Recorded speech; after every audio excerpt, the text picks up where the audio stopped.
Abdullah II of the Hashemite Kingdom of Jordan.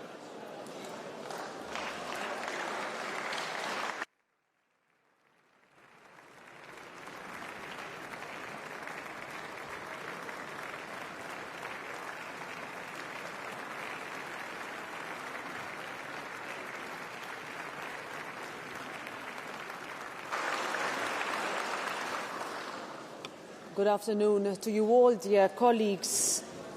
It is an honour to welcome His Majesty King Abdullah II of the Hashemite Kingdom of Jordan back to the European Parliament. Your Majesty, this is not the first time that you address this House, and each time your inspiring words have left a lasting impact on all who listened. We are grateful that every time that it feels that the world is at an inflection point, leaders like Your Majesty are able to come here and outline a way forward for our common humanity. 10 years ago, in the midst of the horror inflicted by Daesh, I was here in the chamber when you said, "Our world faces an assault by terrorists with ruthless ambition. The motive is not faith, it is power. Power pursued by ripping countries and communities apart in sectarian conflicts and inflicting suffering across the world." Your words echoed through this House and beyond, and the urgency of our shared responsibility against the threat of extremism has only since grown. 5 years ago, as the globe faced further crises, you were here to remind us all that a life spent in the service of others is a life fully lived, but only if we meet the expectations of the people we represent. Words that mattered to us all, and that ring true still today. Your Majesty, on behalf of this House, I want to commend you and your great country for its commitment to stability and peace in the Middle East. We appreciate Jordan's critical efforts in reducing regional tensions, in pushing for a ceasefire in Gaza, in supporting the West Bank, in all you have done for the sick, in the need for the return of hostages, for facilitating so much urgently needed humanitarian aid to those who so desperately need it, and for your unwavering support for Palestinian and Syrian refugees and a two-state solution as a path to lasting peace. The G7 has reiterated this week that Iran should not have a nuclear bomb, and with what we have witnessed between Israel and Iran in recent days and its potential spillover effects, Jordan's role has become even more vital. The challenges call for stronger ties and a renewed relationship between Europe and the Middle East as we push for broad de-escalation.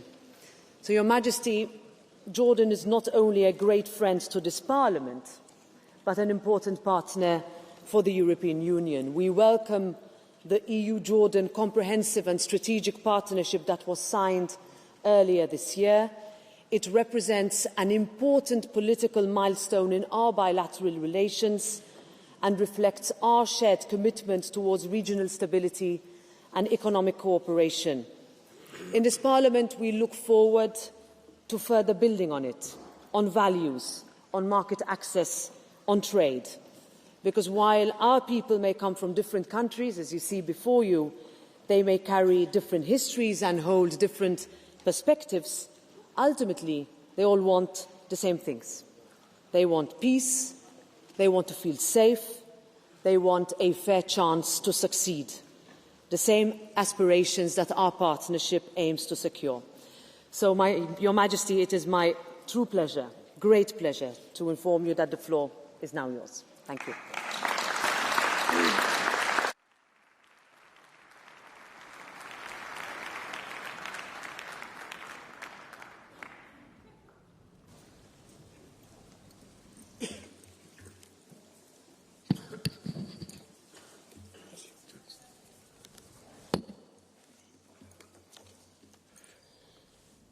Bismillah ar-Rahman ar-Rahim. In the name of God, the compassionate, the merciful, Madam President, honourable members, Your Excellencies, thank you all, and it is an honour, as always, to be here to address the European Parliament. My friends, 5 years ago, I stood at this podium and spoke of the urgent need to find political solutions to conflicts, to restore confidence in global justice, and help people, especially young people, find hope and opportunity. Since then, multiple political, technological, and economic upheavals have tested our international community. A global competitor, new security threats, unprecedented technological acceleration, rampant hypercharged misinformation, and a raging war in Ukraine and a cruel one on Gaza. And now the attacks on Iran, which threaten a dangerous escalation of tensions in my region and beyond. We are living through wave after wave of disruption without pause. It is no wonder our world feels untethered, like it has lost its moral gravity. Rules are unraveling, truth shifts by the hour, hatred and division thrive, and moderation and universal values are losing ground to ideological extremes.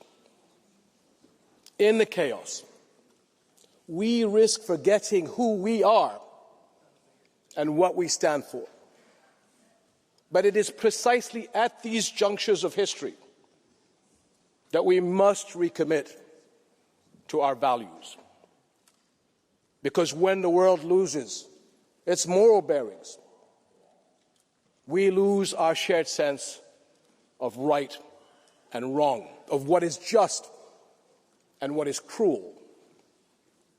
And when that happens, conflict is never far behind. History teaches us that wars are rarely just about territory.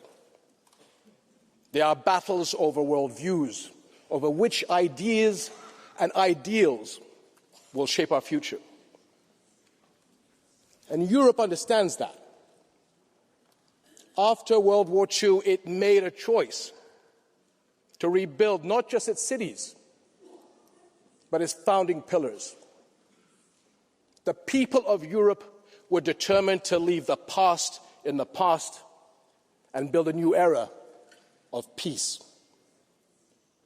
They chose human dignity over domination, values over vengeance, law over might, cooperation over conflict.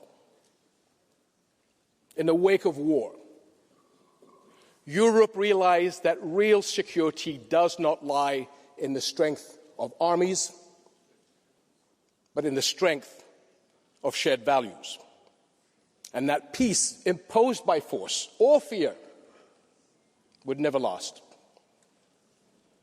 Equally, you chose to recognize that what you had in common was far greater than what set you apart.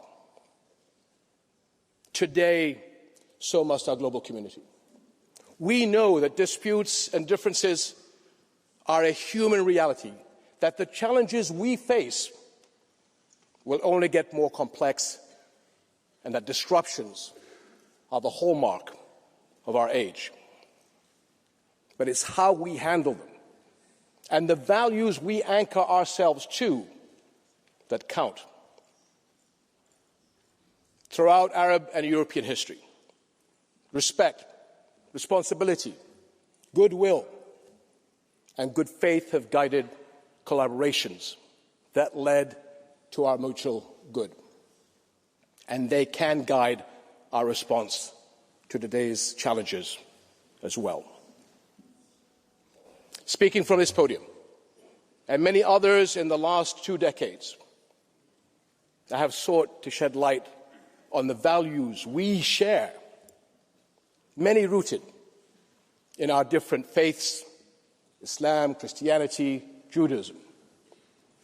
The values of compassion, justice and equality, the moral teachings passed to us over generations that call on us to love our neighbors, to protect children and the innocent, to aid the poor and injured, to care for God's earth, and more.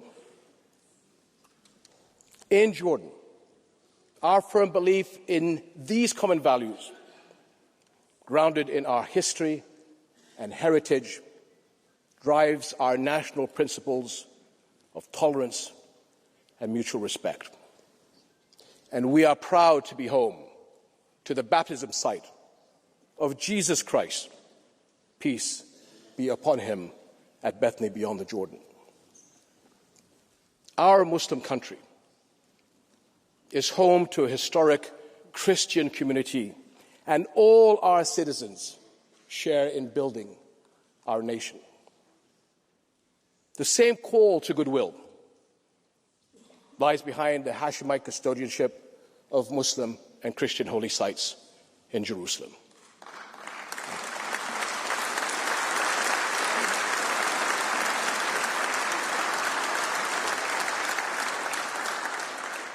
Whose historical and multi-religious identity we have vowed to protect from attack. Indeed, our commitment echoes a promise to the people of Jerusalem made many centuries ago.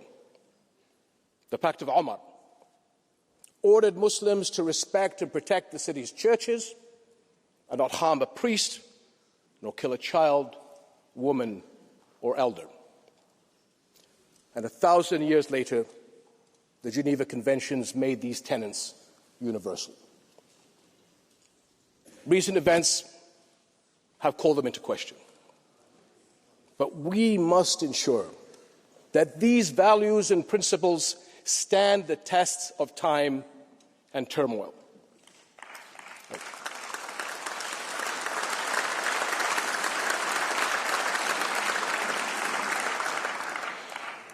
My friends, when I was last in this hall, I shared my conviction that there is always a better version of us around every corner. 80 years ago, you turned that corner. You chose a better Europe. And for the longest time, the choices you made helped shape a more stable, principled world. Today, that world is in moral decline. A shameful version of our humanity is unfolding before our eyes in real time, and our global values are unraveling at a shocking pace with devastating consequences. Nowhere is that clearer than in Gaza.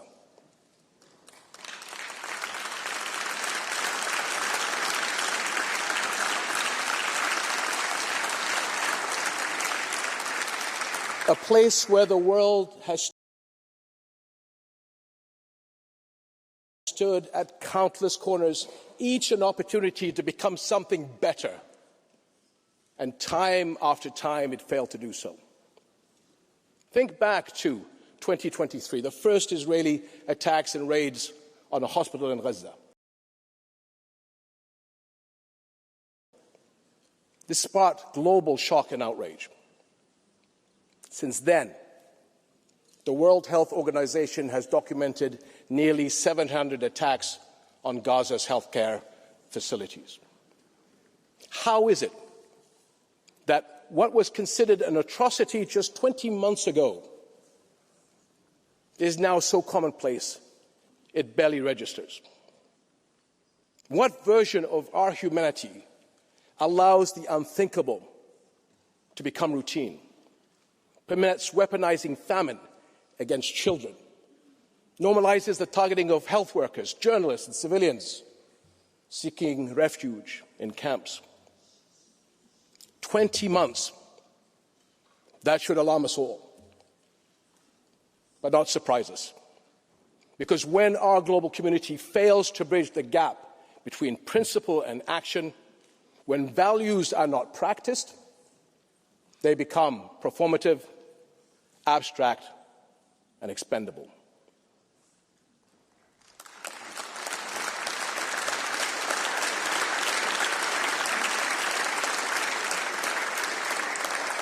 We are at another defining crossroad in our history, one that demands a choice: power or principle, the rule of law or the rule of force, decline or renewal, because that is what's at stake for everyone. This is not just about Gaza, and it is not just another political moment. It is a struggle over who we are as a global community and who we will become. This year is likely to be a time of pivotal decisions for our entire world. Europe's leadership will be vital in choosing the right course, and you can count on Jordan as your staunch partner.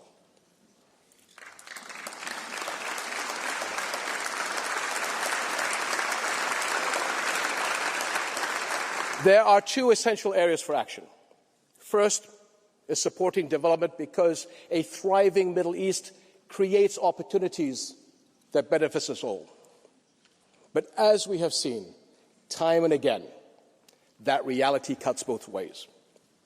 When hope is diminished, the consequences ripple across borders. Second is strong, coordinated action to ensure global security.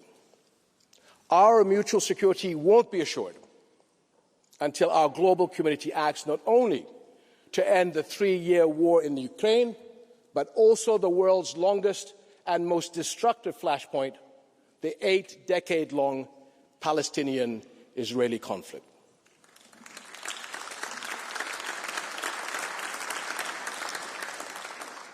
Because, my friends, Palestinians, like all people, deserve the right to freedom, sovereignty, and, yes, statehood.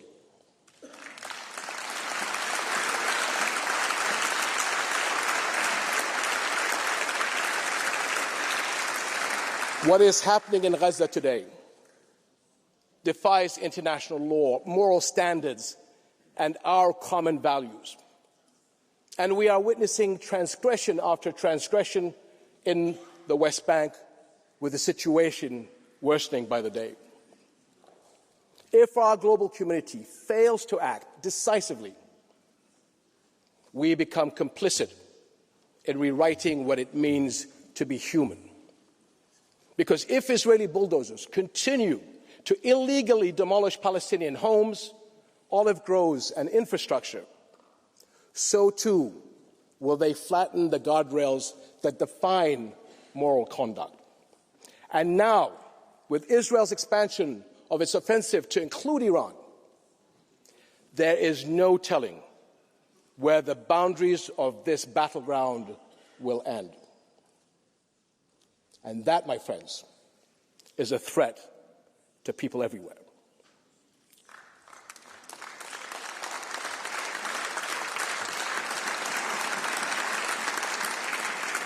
Ultimately, this conflict must end. And the only viable solution is one grounded in a just peace, international law, and mutual recognition. And my friends, the path to our better selves cannot be paved by technological advancements, scientific breakthroughs, or political triumphs alone.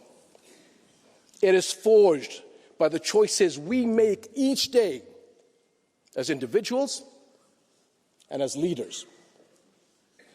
The path to peace has been walked before. It can be again, if we have the courage to choose it and the will to walk it together. Thank you.